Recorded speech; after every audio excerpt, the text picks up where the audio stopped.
রসুল আমার ভালোবাসা, রসুল আমার আলো রসা, রসুল আমার প্রেম বিরহের মন আলোচনা, রসুল আমার কাজে কর্মে অনুপ্রেরণা, রসুল আমার ভালোবাসা, রসুল আমার আলো রসা, রসুল আমার প্রেম বিরহের মন আলোচনা, রসুল আমার কাজে কর্মে অনুপ্রেরণা। যখন দারুণ দুঃখ নামে আমার জীবন জুড়ে, বিপদ আপদ মুসিবতে মরি পড়ে পড়ে, তখন তোমার শৈশব কৈশোর, তখন তোমার শৈশব কৈশোর দেই যে সান্ত্বনা, রসুল আমার কাজে কর্মে অনুপ্রেরণা। আশাগত জীবন যখন দুর্বিষহ লাগে, ব্যর্থ এবং পরাজিত স্মৃতিগুলো জাগে, তখন তোমার বদর উহুদ, তখন তোমার বদর উহুদ জুড়াই যন্ত্রণা, রসুল আমার কাজে কর্মে অনুপ্রেরণা, রসুল আমার ভালোবাসা, রসুল আমার আলো রসা, রসুল আমার প্রেম বিরহের মন আলোচনা, রসুল আমার কাজে কর্মে অনুপ্রেরণা। अच्छा गपला बंद करवा হবে ভাইয়া, ও ভাইয়া। হ্যাঁ, আর আওয়াজটা তো বুড়ি বকরি ऐसा করে দিও। কেউ যদি হারিয়ে যায় এইটুকু জায়গার মধ্যে তো বারবারে মানে স্টেজে এসে এরকম ডিস্টার্ব করিয়েন না, পাওয়া যাবে। আর একটা ব্যক্তি ছেলেকে হারিয়ে গেছে, একটু দেখেন, এটা ধ্যান দিন। বেঙ্গুলের ম্যাকম্যানের পিছে সব বেঙ্গুলের কাছে শিখতে হবে, আর এখনো 50 বছর ওদের শিখে নিতে হবে। ম্যাক চালে চালে চুল উঠে যাবে মাথার, তাও শিখবে না। ওই যে অর্ঘেয়াতে দিয়ে সান্না তো, আর এখানে জাল সাথে ঠিক করতে পারে না, ও ও ও যে চলবে তখন দিলে বাড়ি একদম সব। উপস্থিত শ্রদ্ধেয় ও সম্মানীয় নির্বাচিত আজকে মহতী সভার সভাপতি মহাশয়,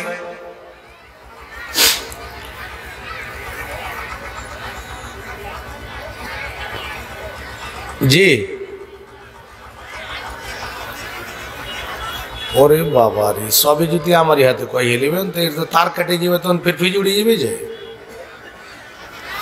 মন্ডলজি সাহাব আপনাকে ডাকছেন, মৌলানা ইনামুল সাহেব মসজিদে গিয়ে দেখা করুন। মন্ডলজির এলান হয়ে গেল, সর্দারজির বাকি থাকলো মোটামুটি করে।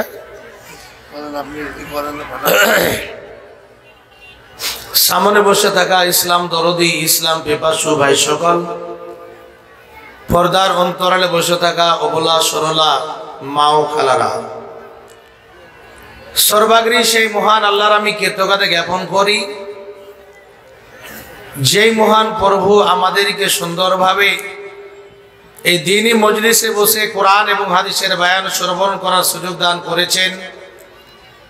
তাই আমরা সেই মহান স্রষ্টার দরবারে একটিবারে শুকরিয়া আদায় করি, অন্তর খুলে পড়ুন আলহামদুলিল্লাহ। তারপরে পরে আমাদের বিশ্ব নবী মানবকুল শিরোমণি নবী আহমদ মুস্তফা মুহাম্মদ মুস্তফা সকল বলুন সাল্লাল্লাহু আলাইহি ওয়াসাল্লাম, তিনার প্রতি শতকোটি শান্তির ধারা বর্ষিত হোক। আল্লাহুম্মা সাল্লি আলাইহি আল্লাহুম্মা বারিক আলাইহি। বাপজান আমার মা জননী, খাস করে আপনাদের কাছে আমার বিনীত নিবেদন যে আপনারা হইচইটা বন্ধ করে, এবং যারা দাঁড় হয়ে আছেন মনে হচ্ছে যে ভালো কথাতে বোধহয় আপনারা বুঝবেন না, ছোট মুখে বড় কথা বলা করায়েন না। অবশ্যই আপনাদের কাছে বিনীত নিবেদন যে আপনারা বসে যান। আজকে দেখছেন মোটা কাপড় পরে এসেছি, আপনারাও দেখবেন যে বাবা রে সব থেকে বোধহয় ঠান্ডায় কি লেগেছে, হাড় কাঁপানো জ্বর একদম একেবারে। ভাবছিলাম যে যেতে পারবো না, তো যাই হোক এলাকার জালসা তো না গেলে তো একদম জুত করে ধরবে, কোনো উপায় থাকবে না। তো আল্লাহর ওয়াস্তে এতক্ষণে জ্বরটা পালিয়েছে, তাই কিছু বলার ইনশাআল্লাহ চেষ্টা করছি। আপনারা একটু বসেন, আর যার জন্য সবাই আপনারা আমরা সকলে লালায়িত আছি উনি চলে আসবেন ইনশাআল্লাহ। তো আমি যে বিষয় নিয়ে আলোচনা করব সেটি হচ্ছে ইনফাক ফি সাবিলিল্লাহ।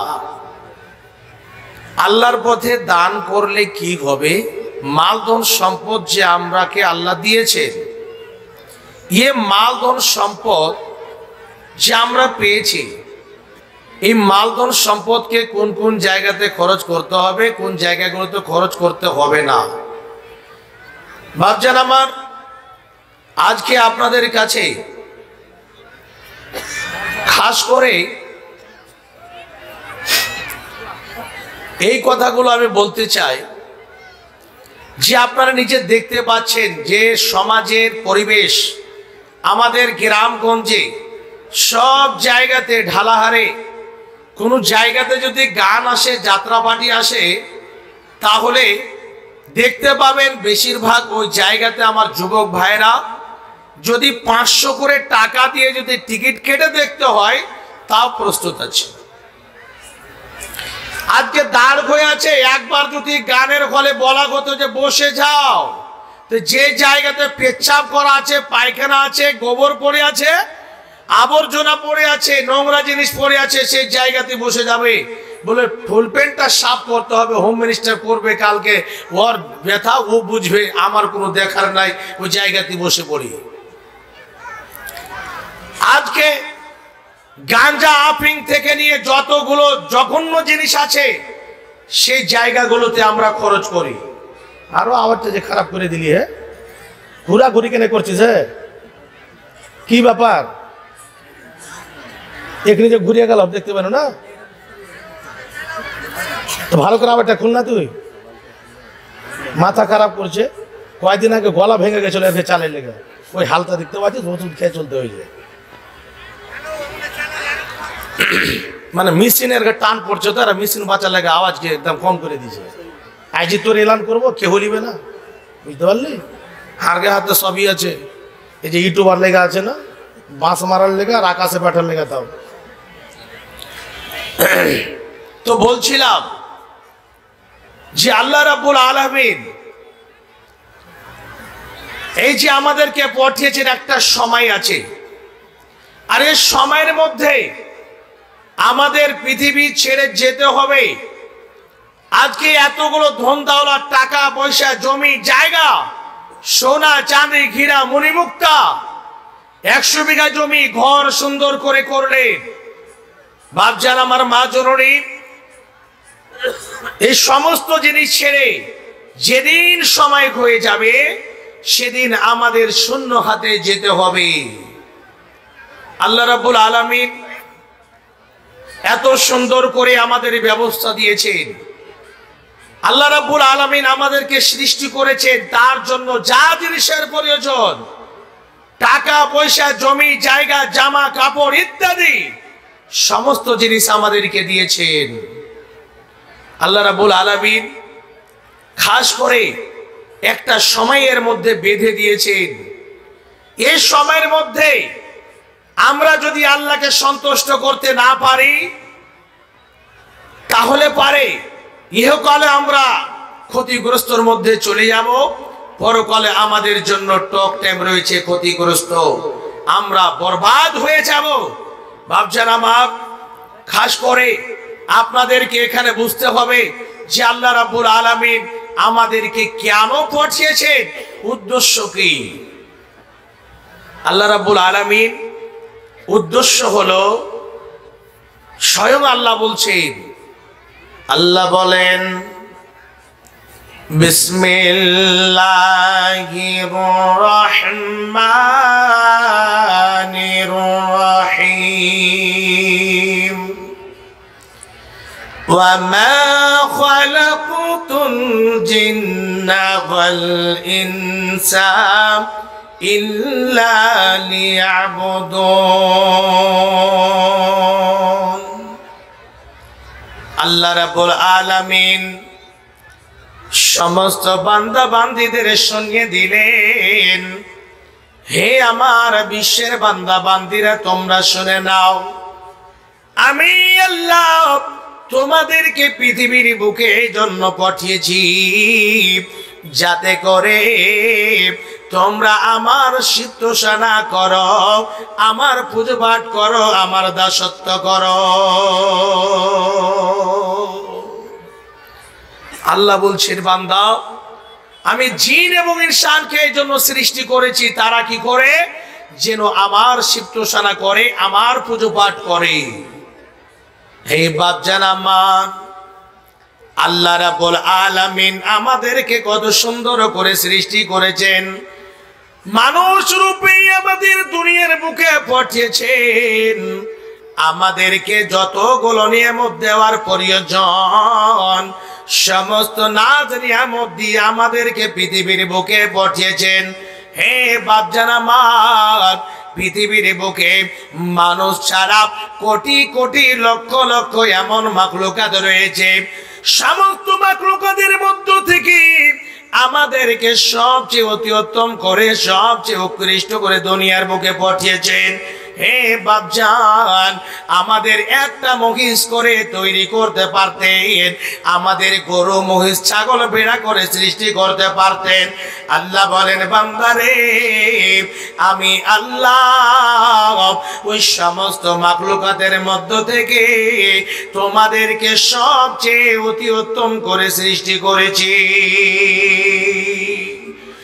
যা জিনিসের প্রয়োজন আমি তোমাদেরকে শোনার জ্ঞান দিয়েছি, বোঝার জ্ঞান দিয়েছি, শোনার মতো ক্ষমতা দিয়েছি, দেখার মতো ক্ষমতা দিয়েছি, চলার মতো ক্ষমতা দিয়েছি।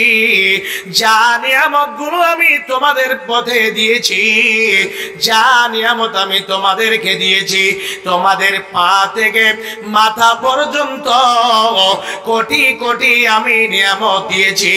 আবার তাকে দেখো, আমি জমিনের মধ্যে তোমাদের জন্য খাবার দাবার থেকে নিয়ে যতগুলো জিনিসের প্রয়োজন আমি আল্লাহ কোটি কোটি নিয়ামত তোমাদের জন্য সৃষ্টি করেছি। বান্দারে, আমার নিয়ামত গুলো যদি তোমরা গণনা করতে যাও, ওয়াইন তা'উদ্দু নিয়ামাতাল্লাহি লা তুহসুহা, আমার নিয়ামত গুলোকে তোমরা গণনা করে শেষ করতে পারবে না। নিয়ামত কেমন করে দেখেন, খাবার কত কত রকমের ব্যবস্থা দিয়েছে। আজকে দেখতে যাবেন মানুষকে কত সুন্দর করে আল্লাহ রাব্বুল আলামিন সৃষ্টি করেছেন।